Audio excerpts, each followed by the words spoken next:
بسم الله الرحمن الرحيم نحمده ونستعينه ونستغفره ونؤمن به ونتوكل عليه ونعوذ بالله من شرور أنفسنا ومن سيئات أعمالنا من يهده الله فلا مضل له ومن يضلل فلا هادي له ونشهد أن لا إله إلا الله وحده لا شريك له ونشهد أن محمدا عبده ورسوله أرسل الله تعالى بالحق بشيرا ونذيرا داعيا إلى الله بإذنه وسراجا منيرا.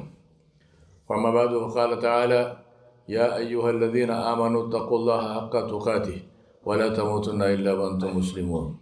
وقال: يا أيها الذين آمنوا اتقوا الله وقولوا قولا سديدا يصلح لكم أعمالكم ويغفر لكم ذنوبكم ومن يطع الله ورسوله فقد فاز فوزا عظيما. وقال نبينا محمد صلى الله عليه وآله وصحبه وسلم: إن أصدق الحديث كتاب الله وخير الهدي هدي محمد صلى الله عليه وسلم وشر الأمور محدثاتها وكل محدثة بدعة وكل بدعة ضلالة وكل ضلالة في النار. My dear respected brothers, sisters, elders, today my khutbah, the title is Winning is about staying in the race. I quote from Ralph Waldo Emerson, who said, "The purpose of life is not to be happy.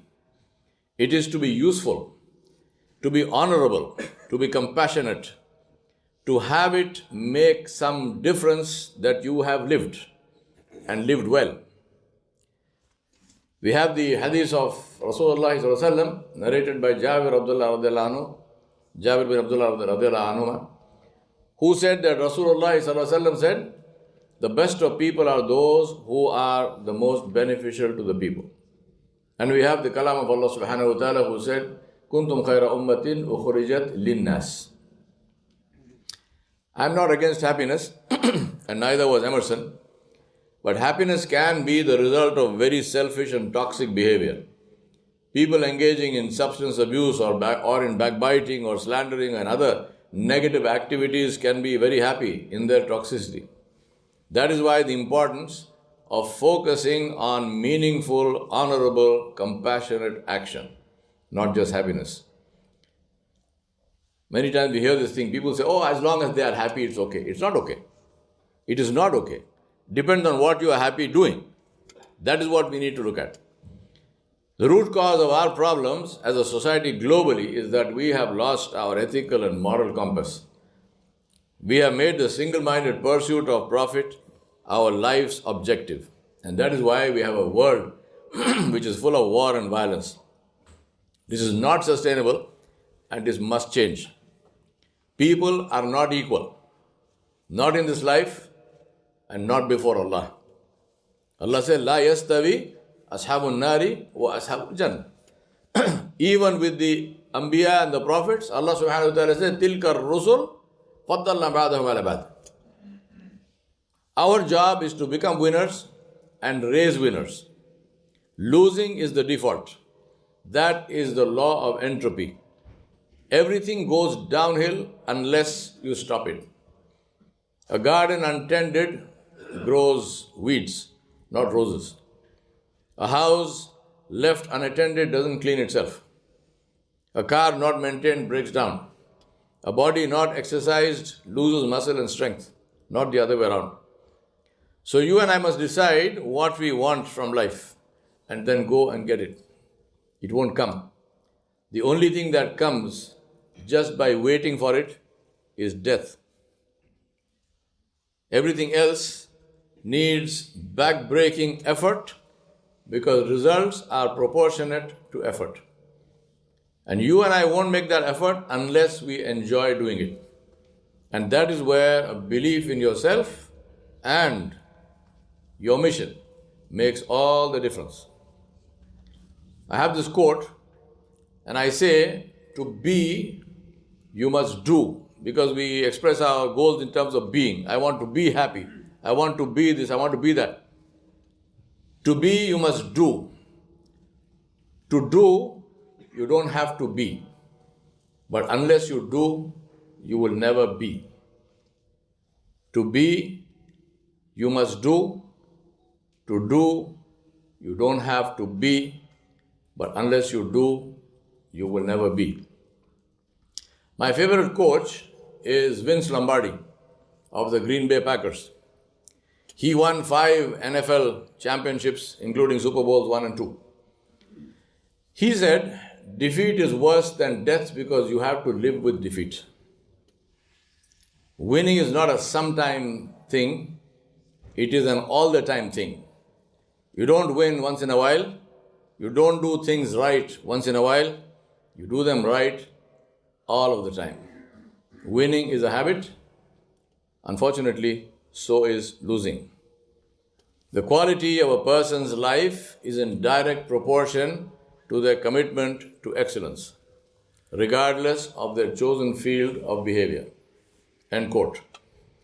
If you want to know whether you are a winner or a loser, check if you made your bed this morning. It's as simple as that. When you leave this place and you go to the car, check your car, outside and inside. See what it looks like. That will tell you if you are a winner or a loser. And even if you are a loser, you can become a winner. Another test. Do you return a shopping cart to where it is supposed to be after unloading your shopping, or do you just leave it there? Everything matters. Every single thing. All your attitudes and actions indicate your mindset. Winning is important because only winners matter. In 2021, Georgia Tech coach Luis Carrala asked his football team a question. And I'm asking you that question. Are you willing to sprint when the distance is unknown? I'm not talking about marathons. I'm talking about sprinting. When you sprint, what happens? You put your life and soul into it. You're trying to run as fast as you can. Full tilt. Are you willing to do that when there is no finish line? And that will happen only if you have a deep belief in yourself and your goal.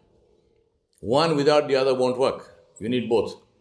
And that is why passion is so important. In World War II, Japan was all but destroyed with the 2 atomic bombs that America dropped on Hiroshima and Nagasaki.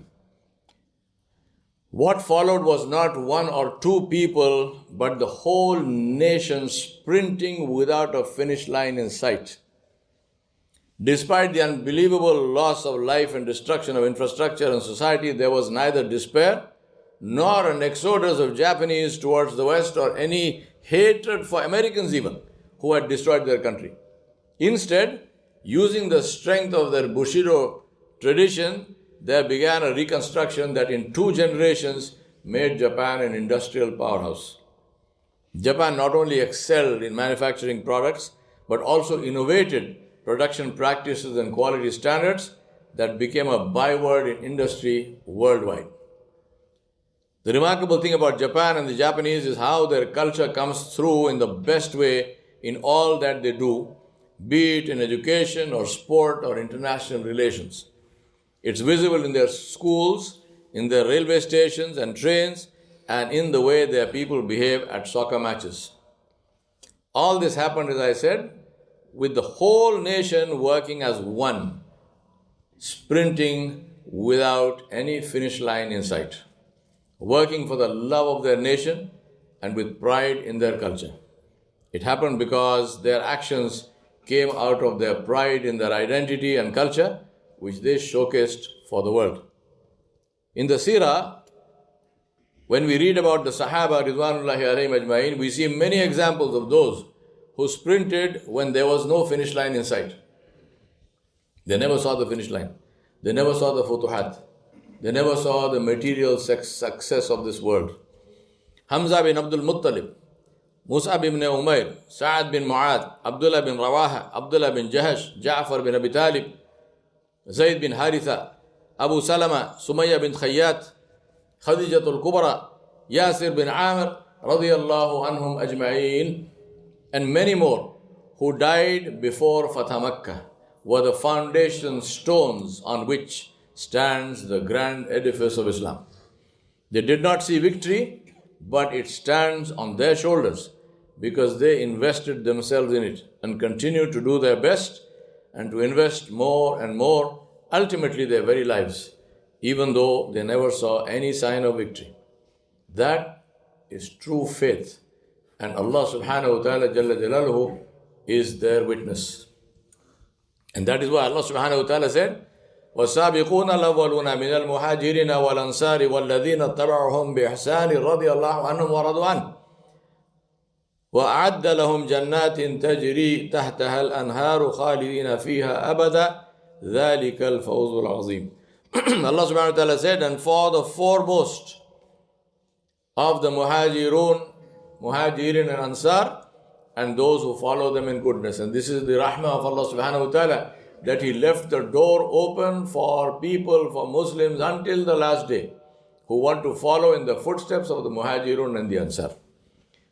Allah said Allah is pleased with them and they are pleased with Allah. And He has prepared for them gardens under which rivers flow to stay there forever and ever. That is ultimate triumph. The important thing to understand, my brothers and sisters, is that life is hard. Competition is a fact of life. Life has winners and losers. We must prepare children to be winners, not tell them lies about how fantastic they are as they are. No need to change or no need to correct anything. All in the name of preserving their self-esteem. This is the biggest disservice that is done to children in this country, which gives them an inflated and unreal sense of self-importance. A bubble that is begging to burst. And when it does, it leads to shock and despair and even suicide. أقول قولي هذا أستغفر الله لي ولكم ولسائر المسلمين فاستغفروا إنه هو الغفور الرحيم.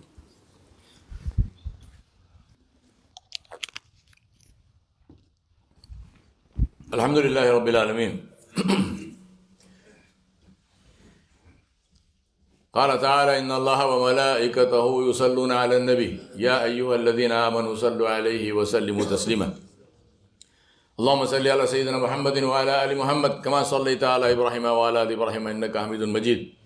اللهم بارك على محمد وعلى آل محمد كما باركت على إبراهيم وعلى آل إبراهيم إنك حميد مجيد. My brothers and sisters, I remind you and myself that self-esteem that is treated like a crystal ball shatters at the first impact of facing reality. Self-esteem which is treated like sparring in the dojo is strengthened by constant testing against honest opposition. Strength only builds by working against resistance, not by giving into it.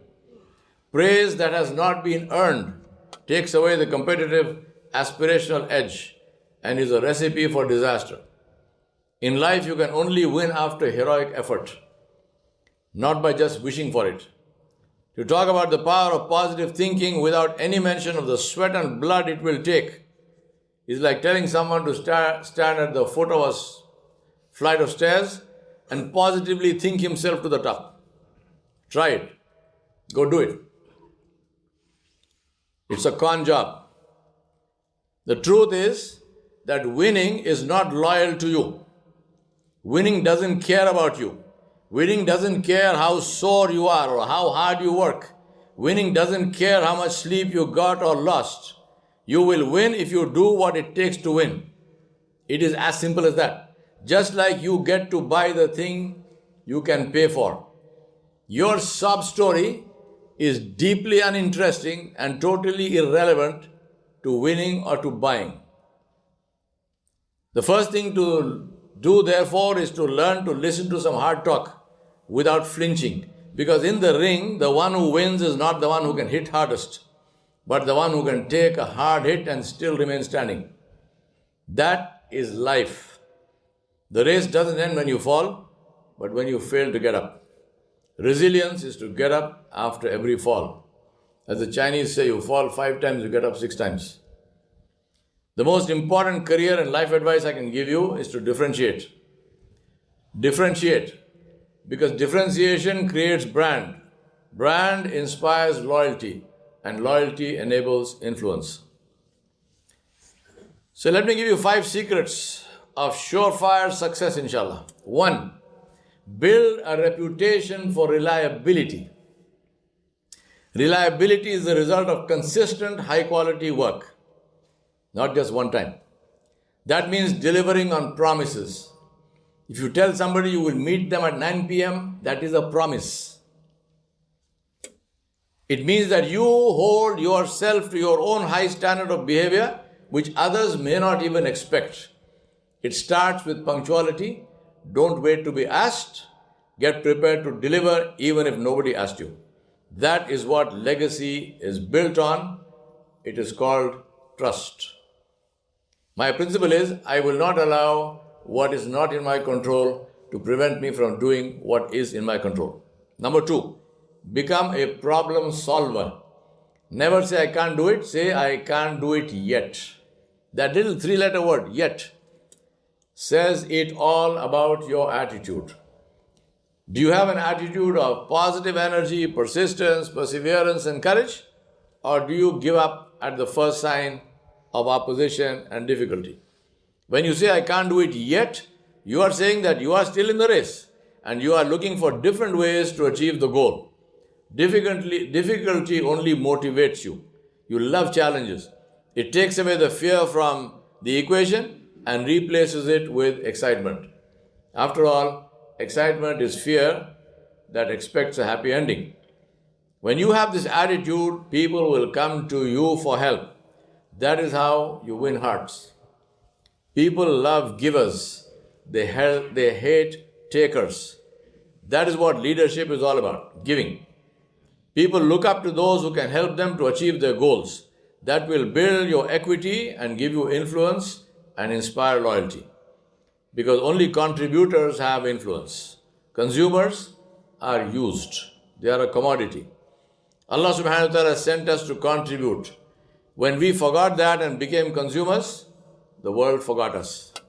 Number 3, remember, people are asking WIIFM, what's in it for me?